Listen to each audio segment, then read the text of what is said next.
Tunghayan naman natin ang mga balita mula sa Visayas.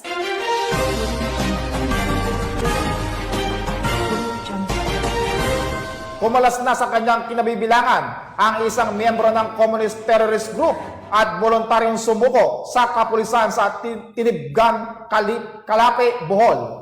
Ang pagbabalik loob ng naturang rebelde ay patunay na epektibo ang mga programa ng gobyerno para mahikayat ang mga natitirang kasapi ng makakaliwang grupo na piliin na ang tahimik na buhay. Patrolwoman Nikia Cañedo, ibalita mo.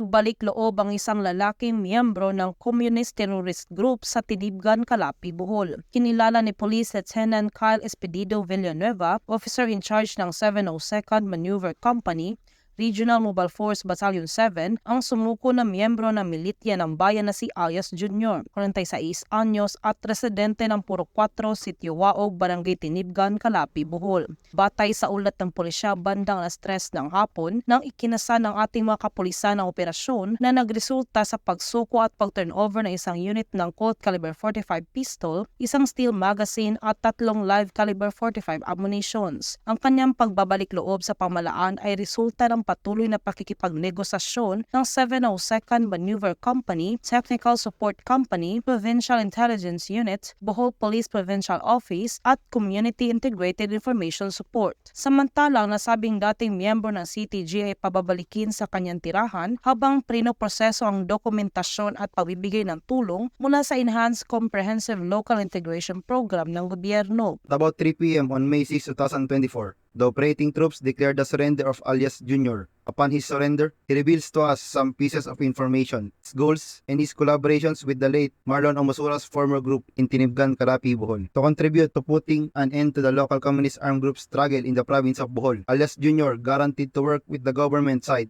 and provide the information needed for the government initiatives. He will be applied to the Enhanced Comprehensive Local Integration Program or the localized version of the National ECLIP, which is Takauban sa Reforma Program under Executive Order No. 27, Series of 2023, and other program as they may be qualified of. The 702nd Company will carry on with its mission and remain open to individuals who were victims of false propaganda, misinformation about our government. We will be the instrument that will help our community to acknowledge and understand the government's sincere intentions toward the country and its people. Ang pagbabalik loob ni Junior ay representasyon na ang mga programa ng gobyerno sa pagwawakas sa insurhensya at terorismo ay matagumpay na naipapatupad tungo sa pagkamit ng payapa at maunlad na bansa. Mula dito sa Bohol Police Provincial Office, ako yung Police News Network Correspondent, Patrolwoman Nikia Cañedo, alagad ng batas, taga-taguyod ng balitang pulis.